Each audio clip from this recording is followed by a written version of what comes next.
उस दिन शायद मेरा सफर बहुत लंबा हो गया था। दोपहर 12 बजे से बस में बैठे बैठे रात के कब 10 बजे मुझे पता नहीं चला। ढाबे करीब रात 11 बजे खाना खाने के बाद मुझे हल्की सी झपकी आने लगी। करीब 10 मिनट ही हुए होंगे कि मुझे महसूस हुआ कि मेरा पेट कुछ गड़बड़ करने लगा है। सोच ही रहा था कि अचानक मुझे बहुत तेज का प्रेशर लग गया। एक ऐसा प्रेशर जिसे शायद हम कभी भी सहन नहीं कर सकते। मैं दौड़कर ड्राइवर साहब के केबिन तक गया और उनके कान में धीरे से फुसफुसाया, ड्राइवर साहब, इमरजेंसी है। मेरे पेट में बहुत तेज से दर्द हो रहा है। मुझे बहुत तेज लेट्रिन लग रही है। कृपया कहीं पर भी साइड में लगा के बस को रोक दें। अरे साहब, जंगल चल रहा है। इस जंगल में बस रोक के क्या मुझे आप सबकी जान खतरे में डालनी है? ड्राइवर ने एक सांस में कहा, नहीं, मैं जंगल में रोकने के लिए नहीं कह रहा हूं। कहीं पर भी अगर कोई तो पेट्रोल पंप दिखाई दे तो प्लीज रोक दीजिएगा। थोड़ा इमरजेंसी को समझिए। मैं अब सहन नहीं कर पा रहा हूं, मैंने गिड़गिड़ाते हुए कहा। ड्राइवर समझदार था। इमरजेंसी को समझ उसने हाँ में सिर हिला दिया। करीब 10 मिनट के बाद एक मध्यम सी रोशनी दिखाई दी, शायद किसी पेट्रोल पंप की थी। ड्राइवर ने हल्के से पेट्रोल पंप पर बस को रोक दिया। बगैर कुछ सोचे मैं तीव्र गति के साथ पेट्रोल पंप के शौचालय में घुस गया। झटके से मैंने अपना पेट खाली किया और एक राहत की सांस ली। शायद मेरे मन और दिमाग में अब कुछ सोचने की ताकत आ गई थी। अब जाके मुझे महसूस हुआ कि यह शौचालय कितना गंदा है। जगह जगह पर मकड़ी के जाले, मानो कितने सालों से यह बंद पड़ा हो। वाकई यहाँ के कर्मचारी बड़े कीचट हैं, सफाई का बिल्कुल भी ध्यान नहीं। सोचते सोचते मेरा ध्यान गया कि शौचालय में लाइट तक नहीं है, बिल्कुल घुप अंधेरा। किसी तरीके से मैंने लैट्रिन की और गंदे से पानी से ही खुद को आंशिक साफ किया। अब मैं धीरे से शौचालय के बाहर आ चुका था। दरवाजा खुलने में ऐसी आवाज कर रहा था मानो एहसान कर रहा हो। एक अजीब सी चरमराहट महसूस की मैंने उसमें। बाहर आते ही मैंने वातावरण को पढ़ना चालू किया। कोई रोशनी नहीं, कोई आदमी नहीं। कुछ सियारों के रोने की आवाज जरूर कानों से टकरा रही थी। दूर क्षितिज पे बादलों से आधा ढका चंद्रमा कभी कभी रोशनी की कुछ छींटें सी मार रहा था। साएं साएं करती ठंडी हवा शरीर में कंपन सी ला रही थी। अब तक मेरे दिमाग का कुछ हिस्सा मेरे नियंत्रण में आ चुका था। मैं अब कुछ समझ सकता था। यकायक मेरी नजर पेट्रोल पंप के जर्जर से बोर्ड पे पड़ी। मड़ुआ पेट्रोल पंप। पढ़ते ही मेरी जुबान लड़खड़ाने लगी। मेरी रही सही ताकत जवाब देने लगी। खड़े खड़े मेरे पांव कांपने लगे थे, मेरे रोंगटे खड़े होने लगे थे। क्योंकि ये पेट्रोल पंप तो करीब 20 साल पहले ही बंद हो चुका था। 20 साल पहले इसी पेट्रोल पंप में एक बड़ा नरसंहार हुआ था, जो कि आपसी रंजिश का नतीजा था। कारण, एक जवान लड़की थी जिसको बाद में इसी शौचालय में जिंदा जला करके लटका दिया गया था। और आज वो शौचालय खोला भी तो मैंने थर थर कांपते हुए मैं बस की तरफ भागा। लेकिन यह क्या, बस तो वहां थी ही नहीं। शायद ड्राइवर को देर सवेर ये बात याद आ गई थी और वह बस को भगा के वहां से फरार हो चुका था। अब मेरा क्या होगा? चारों ओर घना जंगल और ये भूतिया जगह।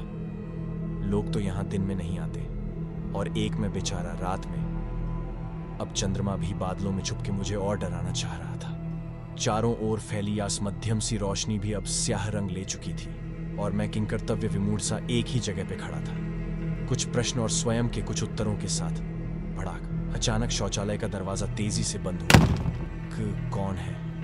टूटी फूटी आवाज यकायक मेरी निकल पड़ी। छर। शायद दोबारा दरवाजा खुला। मेरी हिम्मत दोबारा दरवाजे की तरफ देखने की नहीं हुई, ना ही मेरे मुंह में इतनी ताकत थी कि वो खुल के बोल सके। कौन है? हिम्मत बांध मैं रोड की तरफ भागा। यकायक उड़ती सी किसी चीखती आवाज ने मेरे सिर पे चुंबन लिया। भटकती आत्मा, औरत, सेक्स। जितनी कहानियां सुनी थीं, पिक्चर देखी थीं, सब मेरे जहन में जीवंत हो उठी। मैं भागना तो चाह रहा था, लेकिन मेरे पैर पीछे को मुड़ से रहे थे। मुझे गुस्सा आ रहा था अपने पर कि क्यों लैट्रिन के लिए बस से उतरा, थोड़ा और सब्र कर लेता। यकायक मेरी नजर पेट्रोल पंप की मशीन पे पड़ी। मुझे उसकी सुइयां चलती सी महसूस हुई, जैसे कि पेट्रोल निकाला जा रहा हो। अचानक उसका शीशा छटाकोस की आवाज के साथ नीचे गिर पड़ा। उफ, लगता है कुछ भूतिया तांडव होने ही वाला है। जय हनुमान ज्ञान गुण सागर। अब एक ही सहारा था, आंख बंद थीं, अब मेरी। तभी ऑफिस की कुर्सी के सरकने की आवाज ने मेरा ध्यान भंग किया। अरे बाप रे बाप, ऑफिस में रखी कुर्सी अपने आप हिलने लगी थी। अब तो बिल्कुल साफ था कि मैं भूतों के बीच फंस चुका था। अपने सर पर पैर रख मैं रोड की तरफ भागा, इस उम्मीद में कि शायद कोई भूली भटकी बस उधर से गुजरे और मुझे बैठा ले ताकि मैं इस पेट्रोल पंप से दूर हो सकूं, भले ही वह मुझे कहीं भी आगे क्यों ना उतार दे। लंबी लंबी सांसों के साथ मैं कभी रोड के दाहिनी तरफ देखता तो कभी बाएं तरफ, लेकिन मुझे दूर तक सिवाय सन्नाटे के कुछ नहीं दिखाई दे रहा था। मैं भूल करके भी पीछे देखने की हिम्मत नहीं कर पा रहा था।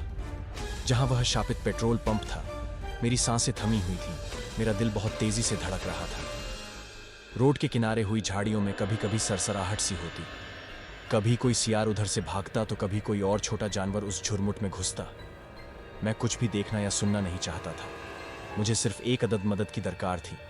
मैं अब जोर जोर से हनुमान चालीसा का पाठ करने लगा था, एक वही तो सहारा था मेरा वहां पर। तभी बादलों की गड़गड़ाहट ने मेरी चिंता और बढ़ा दी। हवा भी अब धीरे धीरे तेज होती जा रही थी। पेड़ों के पत्ते बढ़ती हवा के साथ साथ और तेजी से साइये साइये की आवाज निकालने लगे थे, जो सीधे मेरे कानों से टकरा रही थी। मेरी घिक्की बंधी हुई थी। मैं और तेजी से कभी सड़क के बाईं तरफ देखता तो कभी दाईं तरफ, कि शायद कोई टिमटिमाती सी रोशनी मुझे दिख जाए, लेकिन ऐसा कुछ भी नहीं था। करीब 10 मिनट के बाद मुझे दूर बहुत हल्की सी रोशनी दिखाई थी। ऐसा लग रहा था कि कोई 2 पहिया वाहन पर चला आ रहा हो। मेरे रोंगटे खड़े होने लगे कि इतनी रात में इस बियाबान जंगल में, वह भी इस शापित रोड पर, कोई 2 पहिया वाहन में कैसे चला आ रहा है। फिर मैंने स्वयं को ढाढ़स बंधाया कि शायद कोई मेरी तरह ही भुला भटका होगा, जो मेरी परिस्थिति को भांप मेरी मदद को तैयार हो जाएगा। अब धीरे धीरे रोशनी मेरे पास आती जा रही थी। जब मुझे यह पूरी तरह से स्पष्ट हो गया कि यह मोटरसाइकिल की ही रोशनी है, मेरी सांस में सांस आई। मैंने हौले से उसको हाथ देने की कोशिश की ताकि वह दूर से ही देख ले कि कोई मजबूरी में इस पेट्रोल पंप में फंसा हुआ है, लेकिन यह क्या। जैसे ही वह मोटरसाइकिल मेरे पास आई, उसने अपनी रफ्तार दुगनी कर ली। शायद जो मैं सोच रहा था वही सोच उसकी भी थी, कि इस शापित पंप पर कोई आदमी हो ही नहीं सकता। हो ना हो, ये कोई शैतान ही होगा। कुछ ही पलों में मोटरसाइकिल मेरी निगाहों से ओझल हो चुकी थी और मैं फिर उसी अवस्था में खड़ा था जैसे पहले था, निराश, हताश और डरा हुआ। लेकिन भगवान शायद मेरे साथ था। अभी कुछ ही पल बीते होंगे कि मुझे सामने से एक बस की रोशनी आती दिखाई दी। अब मेरे मन में एक विश्वास जाग गया था कि अब मैं इस शापित पंप से दूर हो सकता हूं। बड़ी उम्मीद के साथ मैंने बस को हाथ दिया। यह क्या, मेरी खुशी का अब ठिकाना नहीं था। बस एक ही झटके के साथ ठीक मेरे सामने रुक गई। मैं बगैर एक क्षण गवाए कूद के बस पर चढ़ गया। मेरा पुराना अनुभव कड़ुआ जो था, बस में गिनी चुनी सवारियां थीं, मुझे आसानी से पीछे की सीट मिल गई। भगवान को कोटि कोटि धन्यवाद कर मैं कुछ ही देर में झपकियां लेने लगा। यहां पर बस आधा घंटा रुकेगी। जिसे भी हल्का होना है वो हो सकता है या नाश्ता पानी कर सकता है। कंडक्टर की आवाज ने मुझे एकदम से जगाया। मेरा पेट तो भरा हुआ था, लेकिन डर के मारे मुझे बहुत तेजी से पेशाब लगी थी। बगैर एक पल गंवाए मैं उस ढाबे के बाथरूम में घुस गया। मुझे काफी रिलैक्स महसूस हो रहा था और तरोताजा भी। मैंने धीरे से बाथरूम का दरवाजा खोला। अब मैं बाहर की तरोताजा हवा में था। यकायक मैंने अपना सर उठाया। ये क्या? मड़ुआ पेट्रोल पंप। मेरे सामने वही जर्जर सा पेट्रोल पंप का बोर्ड था, जिसे मैं कुछ देर पहले ही छोड़कर भागा था। मैंने दोनों हाथों से अपनी आंखें मींची। मुझे विश्वास नहीं हो रहा था कि ये मेरे साथ हो क्या रहा है। अब मेरी हवा खराब थी। बाहर तो वही माहौल था जो मैं कुछ समय पहले मड़ुआ पंप पर छोड़कर आया था। चारों ओर घुप्प अंधेरा, टूटे फूटे से दरवाजे, मकड़ी के जालों का झुरमुट, गंदगी का अंबार, वही सियारों का चिल्लाना, तेज तेज हवा का डरावनी आवाज निकलना, और वही बोर्ड जिसमें लिखा था मड़ुआ पेट्रोल पंप। अभी मैं यह समझने की कोशिश ही कर रहा था कि मेरे साथ ये क्या घटित हो रहा है। आखिरी मायाजाल है क्या? अभी अभी तो मैं बस से किसी दूसरी ढाबे पर पहुंच चुका था, जहां पर कई लोग थे, कुछ खाना खा रहे थे, कहीं संगीत बज रहा था। मैं तो सिर्फ पेशाब करने के लिए बाथरूम में घुसा था, और जब बाहर निकला तो फिर यहीं पर। मैं कहां फंस गया हूं? मैं एक बार फिर से रोड की तरफ भागा, लेकिन मेरे कदम कंप कपा रहे थे। मैं जितना आगे को बढ़ रहा था, मुझे ऐसा लग रहा था कि मैं उतना ही पीछे को लौट रहा हूं। फिर भी मैं रोड की तरफ जाने के लिए कोशिश करता रहा। मैं पसीने पसीने था। अचानक मुझे एहसास हुआ कि मेरे कंधे पर कोई हाथ है, साथ ही चूड़ियों की खनखनाहट भी मेरे कानों से टकराई। ऐसा लग रहा था कि जो हाथ मेरे कंधे पर है उसमें बहुत सारी चूड़ियां हैं जो खनक रही है। मेरी पलटकर देखने की हिम्मत नहीं थी। अभी अभी पेशाब करने के बावजूद भी मेरी पेंट दोबारा गीली हो गई थी। कौन है? एक घुटी घुटी सी चीख मेरे हलक से निकली। कोई प्रत्युत्तर नहीं था। हाँ, चूड़ियों की खनखन अब कुछ तेज सी हो गई थी। पूरी हिम्मत जुटा मैं एकदम से पलटा, लेकिन ये क्या? पीछे तो कोई भी नहीं था। क्या ये मेरा भ्रम था? अब मुझे काटो तो खून नहीं। यह क्या माजरा था? मेरे कंधे पर किसी ने हाथ रखा, वह भी किसी स्त्री ने, और साथ ही चूड़ियों के खनकने की आवाज स्पष्ट मेरे कानों ने सुनी थी। लेकिन वास्तव में यहां था कोई भी नहीं। तभी दूर गांव से कुत्तों के भौंकने की आवाज अब तेज हो गई थी। मैंने सुना था कि आसपास आत्माओं का आभास होने पर ये कुत्ते और तेजी से भौंकते हैं और कभी कभी रोते हैं। तो क्या मेरे आसपास कोई आत्मा थी? भड़ाक। बाथरूम का दरवाजा एक बार फिर तेजी से खुला। अब मुझे किसी के पदचापों की आवाज महसूस हो रही थी। ऐसा लग रहा था कि बाथरूम से निकल कोई मेरी ही तरफ आ रहा था। मेरी सांसें ऊपर की ऊपर और नीचे की नीचे को ही अटक गई थीं। मेरे शरीर का एक एक रोया खड़ा हो चुका था। एकाएक बाथरूम के ऊपर छोटे से झरोखे से दो काली आंखों ने मुझे घूरा। मैंने झट से झरोखे से अपनी आंखें हटा ली। शायद वो काली बिल्ली थी। अब मेरे सामने पेट्रोल पंप का जर्जर पड़ा ऑफिस का कमरा था। मेरे देखते ही कमरे की मध्यम सी लाइट स्वतः ही जल गई। ऑफिस के अंदर से टूटी पड़ी अलमारियों के खुलने और बंद होने की आवाज, टूटे पड़े टाइपराइटर की टक टक करके चलने की आवाज और लोगों के आपस में हल्के हल्के बातें करने की आवाज में मेरे कानों से टकराने लगी। ऐसा लग रहा था जैसे ऑफिस पूरी तरह से चल रहा हो। रात के करीब 2 बज रहे थे। इतना सब कुछ देखने महसूस करने के बाद मैं सोच रहा था कि मैं जिंदा कैसे खड़ा हूं। लेकिन इतना जरूर था कि सभी कुछ मुझे आभासी हो रहा था। अभी तक मेरे ऊपर किसी भी तरह का कोई आक्रमण नहीं हुआ था और इसी बात ने ही मुझे शायद यहां जिंदा भी खड़ा किया हुआ था। मैं साइंस का स्टूडेंट रहा हूं। मुझे भूत प्रेतों पर बहुत ज्यादा विश्वास नहीं था, लेकिन जो कुछ दिख रहा था वह उसी तरफ इशारा भी कर रहा था। लेकिन माता पिता की सीख कि मुश्किलों से डरना नहीं चाहिए, वरना ये मुश्किलें और भी डराती हैं। मेरे मन में कुछ हिम्मत आई और मैंने उस ऑफिस के कमरे की तरफ जाने का निर्णय लिया।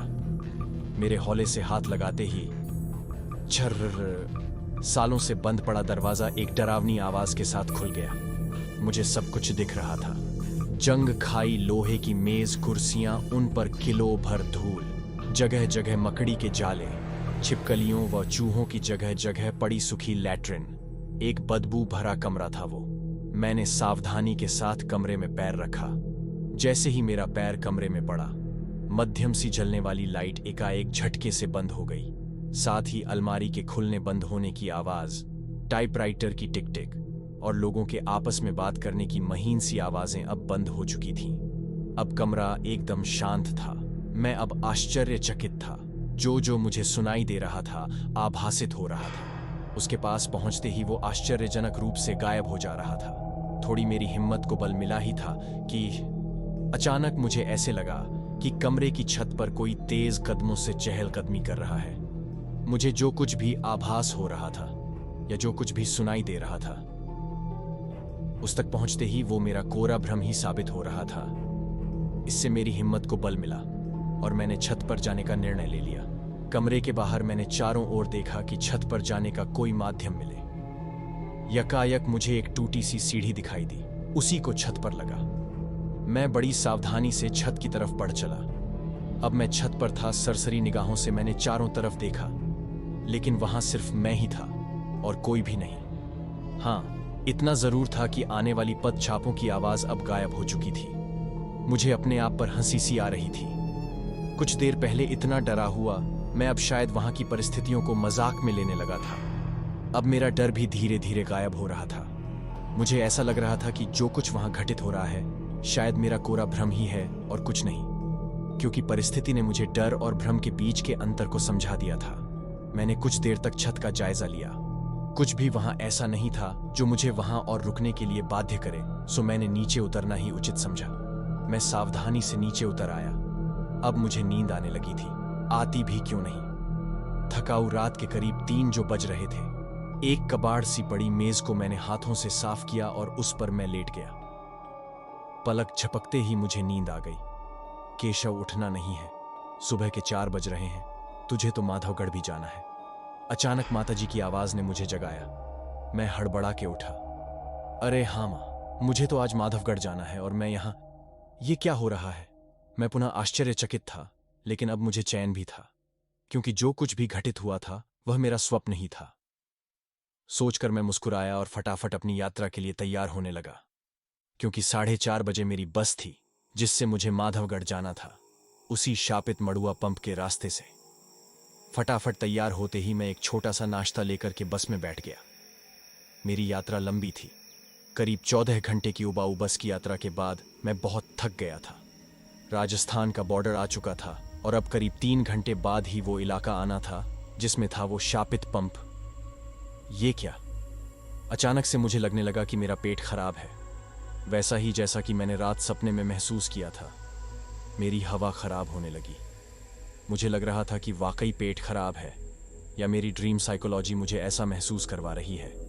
मैं भाग के ड्राइवर के पास गया। ड्राइवर साहब, क्या मड़ुआ का पेट्रोल पंप आने वाला है? हाँ, बस थोड़ी ही देर में। लेकिन आप ऐसा क्यों पूछ रहे हैं साहब? ड्राइवर ने आश्चर्यचकित भाव से पूछा। मैं इसलिए पूछ रहा हूं कि अगर मैं आपसे बस रोकने के लिए कितना भी कहूं, तब भी आप बस बिल्कुल मत रोकना, प्लीज। मैं गिड़गिड़ाया। ना जी, बस रोकने का तो सवाल ही नहीं होता। इस ब्याबान जंगल में हम तक तो मन ही मन मनाते हैं कि यह जंगल जल्दी पार हो जाए। क्यों ड्राइवर साहब? मैंने ड्राइवर का मन लेना चाहा। साहब, शापित पंप है इस जंगल में, और ये रोड भी शापित है। शापित मतलब कैसे कह सकते हैं आप? मैंने पूछना चाहा।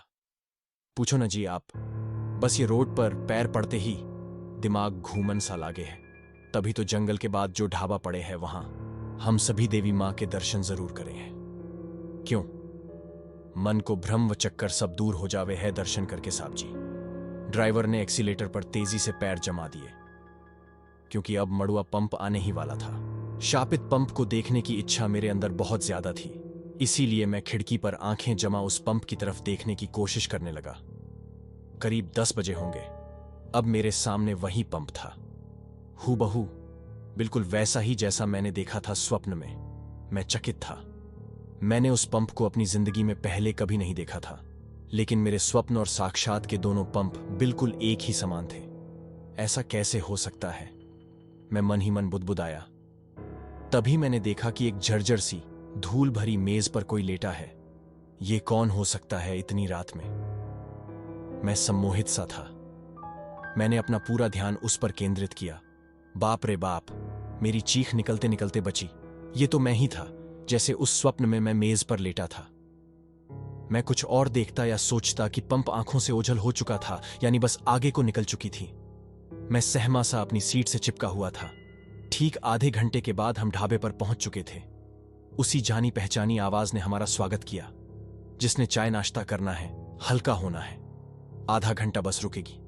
मैंने देखा यह भी वही आदमी था जो मेरे सपने में आवाज लगा रहा था। मैं कूद के ढाबे पर पहुंचा। यह क्या बिल्कुल मेरे सपने वाला ही ढाबा? इसमें भी तनिक अंतर नहीं था। वही बिल्डिंग, वही लोग, वही संगीत, वही समय, वही अंदाज। मैंने बाथरूम की तरफ देखा तो मुझे वह भी बाहर से वैसा ही लगा। मेरा पेट गुड़गुड़ा सा रहा था, लेकिन मेरी हिम्मत नहीं थी कि मैं अब उस बाथरूम के अंदर जाऊं, क्योंकि अब पक्का था कि उसके अंदर गया तो मड़ुआ पंप पर ही बाहर निकलूंगा। अब मेरा डर मुझ पर पुनः हावी होने लगा था। तभी एक मोटरसाइकिल ढाबे पर रुकी। छोटू, एक चाय। कड़कती आवाज में उसने ढाबे के लड़के को आदेश दिया। ये क्या? मेरा दिमाग सन्न रह गया। ये तो वही आदमी था जो मेरे सपने में रात में उस पंप के सामने से निकला था, जिससे मैंने मदद के लिए हाथ हिलाया था। लेकिन मेरी मदद किए बगैर ही वह डर के मारे उस पंप से भाग लिया था। यह हो क्या रहा था? वही शख्स, वही मीटर साइकिल की आवाज। मुझे लगने लगा था कि मैं तब सपने में था या मैं अब सपने में हूं। घबराहट के सैलाब के बीच में मैं अपने को संभालने की कोशिश ही कर रहा था कि किसी नाजुक से हाथ ने मेरे कंधे को स्पर्श किया। चूड़ी लोगे बाबूजी? ये वही स्पर्श था जो मुझे सपने में महसूस हुआ था, चूड़ियों की उसी खमक के साथ। अब मेरी रही सही ताकत जवाब दे चुकी थी। बगैर पीछे देखे मैं देवी माँ के मंदिर की तरफ भागा, क्योंकि एक मंदिर ही था जो उसके स्वप्न में नहीं दिखा था। शायद वही ऐसा स्थान था जो अभिशप्त भी नहीं था। देवी माँ के सामने मैं गिड़गिड़ाने लगा, अपने स्वप्न, अपने वर्तमान के अंतर्द्वंद को उसके सामने खोलने लगा। माँ तो दयालु है ही, उसकी कृपा बरसी, मेरे आंसू बरसे और उन्हीं आंसुओं में बह गए मेरे सारे भ्रम, मेरी सारी वेदनाएं, मेरे सारे प्रश्न। अब मेरा मन शांत था, लग रहा था कि कुछ हुआ ही नहीं है। चलो चलो, सभी लोग बस में बैठ जाओ, अब बस सीधे माधवगढ़ ही रुकेगी। आवाज ने मेरा ध्यान भंग किया। मैंने माता को नमन किया और बस में बैठ गया। माधवगढ़ में पहुंच मैंने अपना काम निपटाया और बस के वापसी वाले टिकट को फाड़ मैंने ट्रेन से अपना टिकट करवा लिया, क्योंकि मैं दोबारा उस शापित रोड पर पैर नहीं रखना चाहता था। वास्तव में वो रोड शापित थी, वो पंप भी अभिशप्त ही था। हो भी क्यों ना, जब जब सच्चे प्रेम की बलिवेदी पर कोई यौवना चढ़ाई जाएगी, तब उसकी सिस्कारियां श्राप बनकर ऐसे ही वापस आती रहेंगी। तो दोस्तों, आज की वीडियो में बस इतना ही। वीडियो पसंद आया तो मेरे चैनल को सब्सक्राइब करें। धन्यवाद।